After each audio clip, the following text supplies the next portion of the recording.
tal, amigos? Muy buenas tardes, bienvenidos a Noticias 7. Más adelante le contaremos cuál es el reclamo del sector hotelero en Cuenca respecto al tranvía. Nosotros empezamos el Noticiero 7 saludando, por supuesto, a nuestro compañero Gustavo Espinosa en los estudios desde Guayaquil. Gustavo, buenas tardes. ¿Qué tal, Mariux y amigas y amigos? Muy buenas tardes. También les invitamos a que nos sigan a través del streaming mediospublicos.es y a través del paquete latino en los Estados Unidos de DirecTV por el canal 457. Aquí comenzamos con los titulares.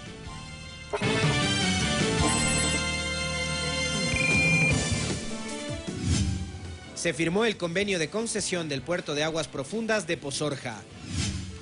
Continúa el proceso de reconstrucción en las zonas afectadas por el terremoto. Tendremos un informe. En Cuenca, la actividad comercial decae por el retraso de las obras del tranvía que se ejecutan en el centro histórico. Y en lo internacional, Keiko Fujimori y Pedro Pablo Kuczynski disputan voto a voto la presidencia del Perú.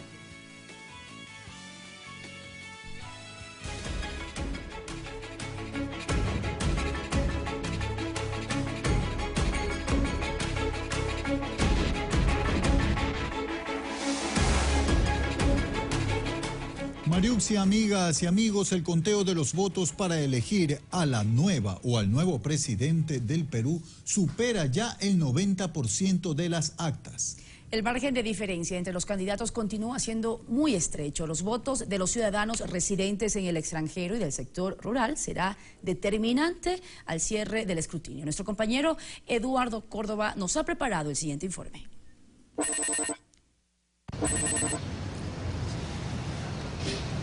Gracias, sí, compañeros, en efecto, y lo primero que me permito destacar es el respeto que se ha cumplido, que se ha expresado por parte de los ciudadanos electores, tanto al proceso mismo como a la institucionalidad encargada de las elecciones. Nos referimos al Jurado Nacional de Elecciones con la instalación previa a los comicios y el mismo proceso hasta el cierre de ayer de las 16 horas como el de la Oficina Nacional de Procesos Electorales con el conteo de los votos. Han recibido, decíamos, las felicitaciones por parte de las misiones de observadores internacionales como de la UNASUR. Y en lo que se refiere ya a las cifras del 92% de las actas escrutadas, la OMPE informó que el candidato Pedro Pablo Kuczynski de Peruanos por el Cambio encabeza la preferencia electoral con un 50.32%, en tanto que Keiko Fujimori de Fuerza Popular alcanza el 49.68% de la votación, es decir, menos del 1% que la balanza electoral se inclina por el candidato del PPK. En todo caso, el gerente de la OMPE, Gilbert Vallejos, ha destacado la importancia de tomar en cuenta un porcentaje que debe llegar de los votos de los residentes en el exterior. Del extranjero también son 800.000, cerca de 900.000, son 3.8% de electores en el extranjero. Estimamos que en el transcurso de toda la otra semana procesar, de modo tal que al término de la siguiente semana o de esta semana que viene, tener el 100% de actas contabilizadas. El voto electrónico incorporado tanto en la primera vuelta como en esta segunda etapa también es importante, alcanza alrededor del 13% de los electores, sistema que no registró inconvenientes en el proceso y que ha recibido la felicitación de la observación internacional. Primero, que todos los actores reconocen en las instituciones que conforman el sistema electoral peruano, instituciones creíbles, confiables, tanto el Jurado Nacional Electoral, la OMPE y el RENIEG. Y obviamente en este sentido también los candidatos esperando los resultados oficiales para poder proclamarse o no ganadores. Satisfechos como misión electoral de UNASUR de conocer que se ha desarrollado una fiesta democrática en el Perú, que se ha desarrollado con absoluta normalidad, que el orden público se ha mantenido en todo el país. Y ya en las calles de Lima la expectativa se mantiene y ocurre en la orilla del candidato del PPK como de la candidata de Fuerza Popular. Hasta altas horas de la madrugada continuaban esperando los resultados y también ahora con los medios de comunicación que encabezan básicamente sus titulares con la realidad electoral del país. Ojalá que ahora vaya mucho mejor y que Perú pueda crecer. Todos queremos que sea algo mejor para el pueblo, que trabajen para el pueblo, no por el pueblo, ¿no? A través, que cumplen todo lo que han prometido. A mí me gustaría, bueno, el que gane haga algo por el Perú, es lo único. ¿En qué cosas, por ejemplo, en qué aspectos quisiera que se...? Bueno, todo en la seguridad ciudadana, que hay mucha inseguridad y ahora, es bastante. Y bueno, y todo lo que es delincuencia, ¿no? Hay que mejorar. Hay que mejorarlo bastante, sí. En todo caso, una vez que se ofrezca el resultado del 100% del conteo de los votos, el proceso continuará con las impugnaciones y apelaciones que prevé la ley electoral del Perú. Este es el informe que nosotros les ofrecemos desde la capital de la República del Perú, un trabajo desarrollado con David Santillán, su servidor Eduardo Córdoba. Compañeros. Agradecemos ese informe preparado por nuestro compañero Eduardo Córdoba. Más adelante en nuestros próximos informativos los detalles, pues también de este momento electoral muy estrecho en los resultados, apenas un poquito más de 100.000 votos entre Kuczynski y Fujimori. Vamos nosotros también a comentarles lo que sucede aquí en nuestro país, porque son varias actividades que se están desarrollando en el Palacio de Gobierno durante la mañana. Ahí se encuentra nuestro compañero Javier Ceballos, quien nos tiene toda la información. Adelante, Javier, buenas tardes. Hola Mariuxi, ¿qué tal? Un saludo cordial para todos ustedes, amigos televidentes. Información que la generamos en vivo desde el Palacio de Gobierno, justamente para darles a conocer las actividades que se han desarrollado durante la mañana y parte de la tarde de este lunes aquí en la sede del Ejecutivo. Empezamos con el detalle de lo que fue la ceremonia de cambio de guardia que, como todos los lunes, se desarrolla acá en el Palacio de Carondelet, que contó con la presencia del presidente Rafael Correa, del vicepresidente Jorge Glass, y ministros de Estado y también de empresarios que posteriormente participaron de la firma del convenio de concesión por 50 años del puerto de aguas profundas de Pozorja, obra que conlleva una inversión de 1.200 millones de dólares. Esta ceremonia, que se desarrolló en el Salón de los Presidentes del Palacio de Gobierno, representa la primera que se ejecuta bajo el esquema de alianza público-privada y que estará a cargo de la empresa de Dubái DP World. El ministro de Transporte y Obras Públicas, Walter Solís, da a conocer los detalles de lo que representa para el país esta obra. Profundas de Pozorja, que servirá para dinamizar la economía y para generar alrededor de 2.000 plazas de trabajo directa y otros beneficios durante los 50 años de la concesión. La firma del contrato con DP World de los Emiratos Árabes Unidos, empresa pública que invertirá aproximadamente 1.200 millones de dólares en este proyecto. Por su parte, el presidente de la República, Rafael Correa, detalló durante su discurso que este puerto deberá estar listo ya en los próximos 3 años y detalló los incentivos que en este caso conlleva esta inversión extranjera. Implica beneficios tributarios y apoyo logístico del Estado.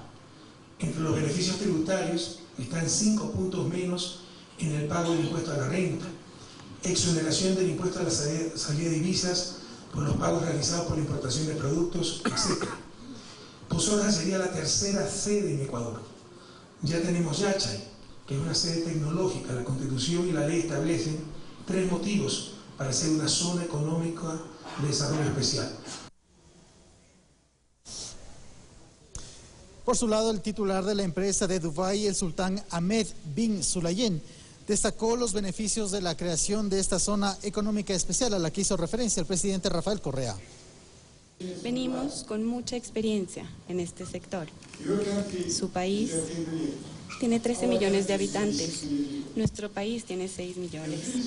En la zona libre, en Dubái, hoy en día se han creado más de 500.000 empleos, 200.000 empleos directos en la zona libre y 300.000 empleos de manera indirecta. Esto les contamos lo que se generó aquí desde el Palacio de Gobierno. Sin embargo, pues nuestro compañero César Eduarte nos tiene preparado un informe sobre cuál es la expectativa que tienen los habitantes de justamente la parroquia rural de Pozorja sobre esta obra que se llevará a cabo justamente en esta localidad del Cantón Guayaquil. En 1840, Pozorja es declarada parroquia rural del Cantón Guayaquil. Desde ese tiempo, sus casi 25.000 habitantes vienen soñando en la idea de convertirse en algo más que un pueblo de pescadores. Precisamente aquí la actividad económica principal es esa, la pesca, pero no quieren que sea la única que tenga al mar como instrumento. Nosotros esperamos lo mejor de este puerto. Con el agua profunda yo creo que va a haber un poquito más de ambiente de trabajo porque nosotros solamente trabajamos por la pesca. Dicen que si Guayaquil es actualmente la ciudad-puerto, esperan gracias a esta importante inversión extranjera convertirse en la más importante parroquia-puerto del país, para gozar así de todos los beneficios económicos, comerciales, turísticos y de desarrollo productivo que encierra el hecho de contar con un puerto de aguas profundas, que sería el más importante en toda la región. También mejores para el pueblo y es bueno porque incrementa más el negocio. Hay más gente, vienen de otras partes. Va a haber nuevas oportunidades con el puerto, la cual estamos esperando porque se necesitan nuevas oportunidades. No solamente para la gente de Pozorja, sino que hay mucha gente en el Ecuador que creo que está esperando ese puerto. El solo anuncio de la inversión provocó en consecuencia que la zona sea repotenciada desde diversos aspectos. Por ejemplo, la concesionaria Interagua, que opera en Guayaquil, expandirá su cobertura de servicio de agua por tuberías a Pozorja. De igual modo, se trabaja en la repotenciación del sistema de alcantarillado sanitario a través de la empresa Hidroplayas. Pero existen otras obras como un centro de salud materno-infantil y una carretera de 20 kilómetros de acceso a la parroquia que fue construida el año anterior por el Ministerio de Transporte y Obras Públicas.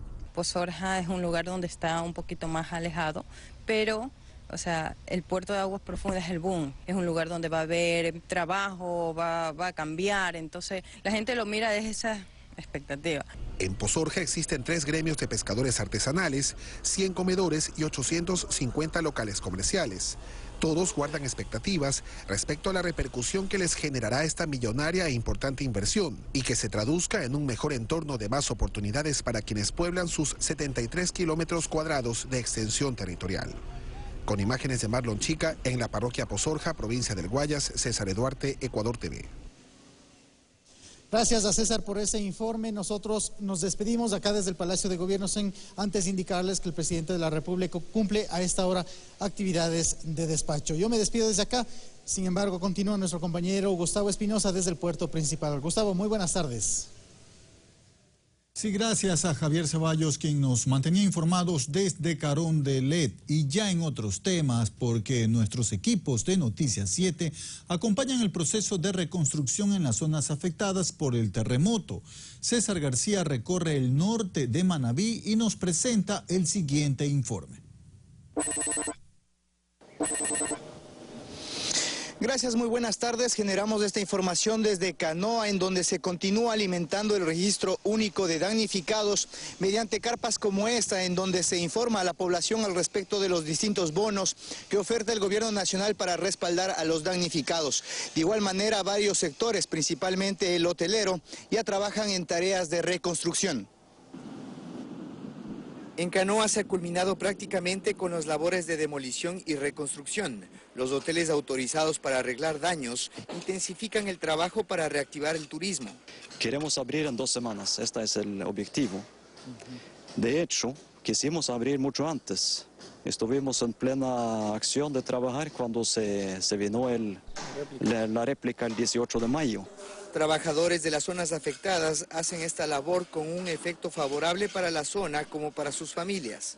Ahora ya estamos reconstruyéndolo para así, ya que los turistas pues se den cuenta de que pueden venir. Mientras esto pasa a nivel de infraestructuras, el MIES continúa registrando damnificados. La semana pasada tenemos un aproximado de 150 personas, pero incluyendo familias que no aplican para bonos de acogimiento familiar ni de alquiler. Con esta información se puede proporcionar bonos de alquiler, alimentación y familias acogientes. Hicieron una inspección y por ahí unos $5.000 la reconstrucción de la casa. Alejandra es parte de las pocas familias que aspiran a mantenerse en su casa que sufrió daños que podrían solventarse con el bono de reconstrucción de hasta $4.000. Están afectadas 2 habitaciones, lo que es la sala y la cocina y los cuartos de aquí atrás. Eso. ¿Con el bono arreglarías esas partes? Sí. Los albergues continúan consolidándose. Se decidió unificar a 54 damnificados del albergue 2 en uno solo y en este espacio levantar aulas prefabricadas para el inicio de clases. Allá vamos a estar más cómodos, pienso que sí. Así Canoa se levanta a paso firme. Su gente hace un llamado a los turistas quienes tienen una tarea pendiente. Las playas están hermosas como ustedes las ven, por eso invito a todas las personas de la sierra el oriente, que se den cita acá a las mejores playas aquí en Manabí. Con cámaras de Luis Chiliquinga y José Luis Rodríguez, César García, Ecuador TV. Esta es la situación en uno de los sectores mayormente afectados por el terremoto del pasado 16 de abril. Nosotros continuaremos desplazándonos hacia otras localidades para informarles al respecto de cómo se trabaja principalmente apoyando a los damnificados. Ustedes continúan. Muy buenas tardes. Gracias a César por ese informe. Les contamos que el Ministerio Coordinador de Desarrollo Social y el INEC presentaron las primeras cifras del registro único de damnificados por el movimiento telúrico. Tras censar los albergues, se identificó a 23.155 personas afectadas. Con el objetivo de identificar el nivel de impacto del terremoto y focalizar de mejor forma la ayuda para las personas afectadas, el gobierno implementó el registro único de damnificados. Este incluye 3 elementos. En primer lugar, que haya sufrido una pérdida en lo personal. En segundo lugar, una afectación por pérdida de su vivienda. Y en tercer lugar, si efectivamente perdieron un medio de subsistencia o medios de subsistencia o de vida. En su primera fase se censó a las personas ubicadas en albergues y refugios, de las cuales ya se tienen datos depurados. Un total de 5.824 hogares. Representan 23.155 personas que están ya en una base de datos. La mitad de la población en albergues son mujeres. Se registran 92 personas extranjeras. Además, el estudio reveló que 2.399 son niños menores a 5 años. 8.722 en edad escolar y 273 mujeres embarazadas. El Ministerio Coordinador está analizando una estrategia integral para niños y niñas para poder continuar con lo que son las acciones del sector social en cuanto a desarrollo infantil, a desnutrición crónica, atención de salud a mujeres embarazadas. El 58% de los hogares albergados tenían una vivienda propia. De ellos, en el 76% de los casos quedó destruida y un 22% tiene daños recuperables. Un 28% de las personas albergadas trabajaban por cuenta propia, un 25% eran empleados privados y un 20% jornaleros. En una segunda fase también se levantó la información en las zonas más afectadas por el terremoto. Van a venir aproximadamente 40.000 familias más. ¿Por qué digo aproximadamente? Porque este es un proceso que todavía está en etapa de validación y de depuración. Adicionalmente a eso, ya en fase de demanda, tenemos 20.000 registros. Existe un aplicativo de consulta para quienes deseen constatar si ya son parte de este registro, a través de la página web www.desarrollosocial.gov.es con su número de cédula o nombres. Según indicaron las autoridades, el 30 de junio será la fecha límite de inscripciones en el registro. Quienes lo conformen accederán a los beneficios que el gobierno implementó. Olga Velasco, Ecuador TV. Más información de interés. Las obras del tranvía que se ejecutan en el centro histórico de Cuenca generan malestar y reclamos. Los retrasos en los trabajos hacen que decaiga la actividad comercial. Esta vez es el sector hotelero desde donde se genera preocupación. Son cerca de 30 hoteles frentistas a las obras del tranvía, en los que se registran niveles de apenas un 10% de ocupación. Hay varios hoteles que han tenido que cerrar las puertas hasta cuando se acabe la construcción. Los reclamos también se replican en otros negocios. Este parqueadero, por ejemplo, durante 9 semanas no pudo abrir sus puertas debido a los trabajos. Nos ha afectado bastante en el trabajo, que no hemos podido trabajar, como mi jefe paga empleados y todo, y no podemos hacer nada. Esto mientras el alcalde recorre y verifica que los contratistas ejecuten las obras según el nuevo cronograma. Hoy he convocado a los contratistas para mirar de cerca qué es lo que está sucediendo, cruce por cruce, cuadra a cuadra. Si hay algún retraso en alguno de los tramos, en alguno de los cruces, tendrá que ganarse trabajando horas adicionales, pero que las fechas puestas en el cronograma se cumplen, se cumplen. La veeduría ciudadana también exige que no existan más retrasos. El fruto de este recorrido con el señor alcalde es manifestar las falencias que ha existido hasta el día de hoy. Tendría que verse por qué exactamente no se cumple. Si es por falta de recursos, sabemos que no es así, porque nacionalmente se están dando, han prometido los desembolsos y se están efectivizando. El cronograma de ejecución en el centro histórico tiene plazos según el sector intervenido. El 26 de junio tiene que estar expedita la Gran Colombia desde la Luis Cordero hasta la Huayna Cápac. César Tacuri Vintimilla, Ecuador TV. Y el ministro de Defensa, Ricardo Patiño, mantuvo una reunión con los miembros del Sindicato General de Trabajadores del Hospital Militar de Quito. Patiño negó que exista malestar entre los funcionarios civiles de la Casa de Salud. El encuentro se llevó a cabo la mañana de este lunes en el Ministerio de Defensa. El titular de esta cartera de Estado, Ricardo Patiño, dialogó con los representantes del Sindicato General del Hospital Militar de Quito. El propósito de esta reunión era dejar en claro que los empleados de la Casa de Salud trabajan con normalidad. Además, se descartó que se vaya a paralizar los servicios. No han amenazado con ninguna huelga, son otras personas que 72 personas de un denominado sindicato que había planteado que iba a haber una huelga, pero por supuesto esto no se ha producido ni se va a producir porque eran personas que no estaban representando, digamos, al conjunto de trabajadores del Ministerio de Defensa.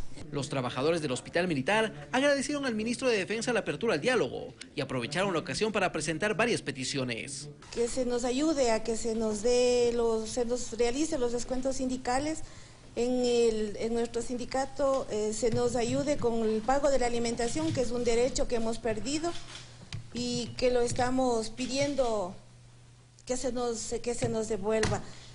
También sobre las jubilaciones. Que tienen el tiempo de aportaciones a la seguridad social y tienen la edad suficiente. El ministro Patiño manifestó que existe una política de diálogo al interior del Ministerio de Defensa.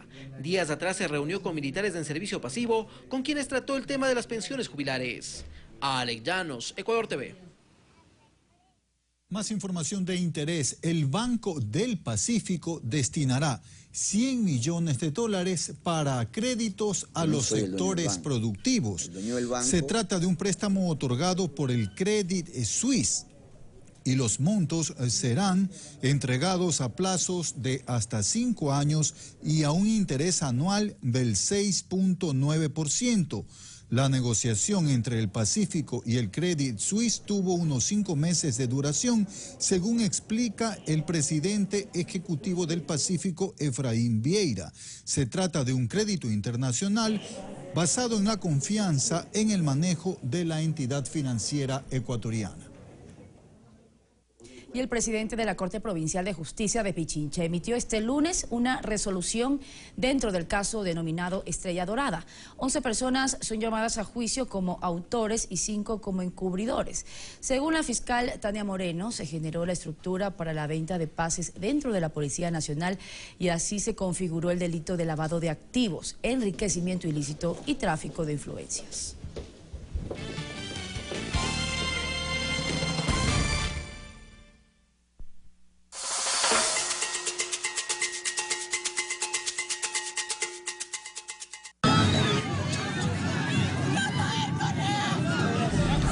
En 2013, Rafael Correa se embarcó en una nueva campaña, buscando ser reelegido presidente del Ecuador. ¿Qué quiere firmar todo?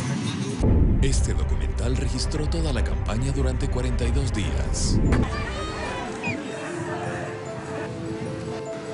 Señor presidente, le digo, regresó y me saludó y me dio la mano. Ecuador TV presenta Instantes de Campaña, hoy, 22:30.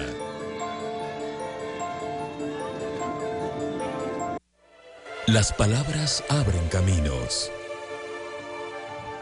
conectan personas, construyen puentes,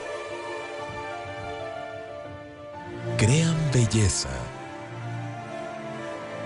forman conocimiento, hacen historia. Palabra suelta. Miércoles, 22:30. Por Ecuador TV. Somos todos.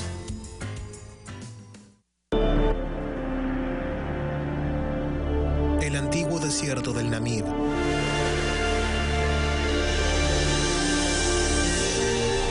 Un mundo misterioso en el que el hambre y la sed son el motor de la evolución. Los especiales de Discovery nos traen Planeta Mutante. Hoy, 20:15.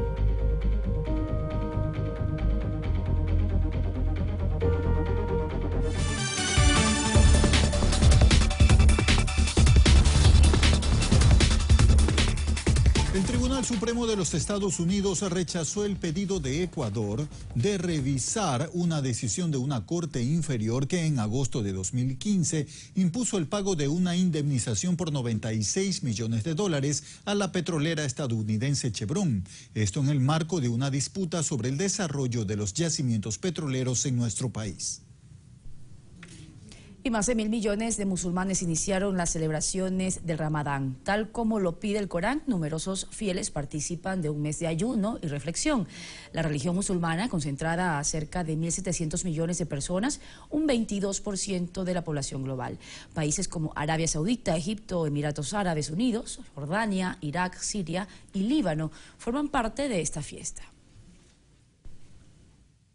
En Nicaragua, Daniel Ortega es nombrado candidato presidencial para los próximos comicios del 6 de noviembre. Además, el mal tiempo afecta a varios estados en Norteamérica. Más en el siguiente resumen. Chile presentó una demanda internacional contra Bolivia ante La Haya por el uso de las aguas del río Silala. El anuncio lo hizo la presidenta Michelle Bachelet en una entrevista para un medio local y luego fue ratificada por el canciller Heraldo Muñoz en una rueda de prensa. El actual mandatario de Nicaragua, Daniel Ortega, fue elegido por el Frente Sandinista de Liberación Nacional como candidato presidencial para las elecciones generales previstas para el 6 de noviembre de este año. Según un reciente sondeo, el comandante tiene el 57% de intención de votos. La tormenta tropical Colin está en camino a la Florida y los pronósticos indican que las lluvias podrían causar inundaciones en gran parte de la costa del Golfo. El Centro Nacional de Huracanes indicó además que en Ohio los vientos fuertes derribaron árboles y dejaron sin electricidad a varios hogares. 3 muertos y varios heridos deja un choque entre un tren de pasajeros y un tren de carga en el este de Bélgica. Los 2 vehículos circulaban en la misma vía, de acuerdo a un comunicado de la Empresa Nacional de Ferrocarriles. Las causas aún no han sido determinadas. Un incendio se produjo en un campamento militar cerca de la capital de Sri Lanka, provocando explosiones y matando a un soldado antes de que las llamas se propaguen, mientras miles de residentes de la zona fueron evacuados de un radio de 5 kilómetros alrededor del lugar. Fernanda de la Bastida, Ecuador TV. 14:30, 1 hora menos en Galápagos, Mariuxi, y llegamos al final de esta emisión informativa. Así es, Gustavo. Buenas tardes también a todos quienes nos acompañan todos los días en este informativo. Iniciamos la semana con muchas noticias. Recuerden, más información, 7 de la noche. Pasen bien. Buen provecho.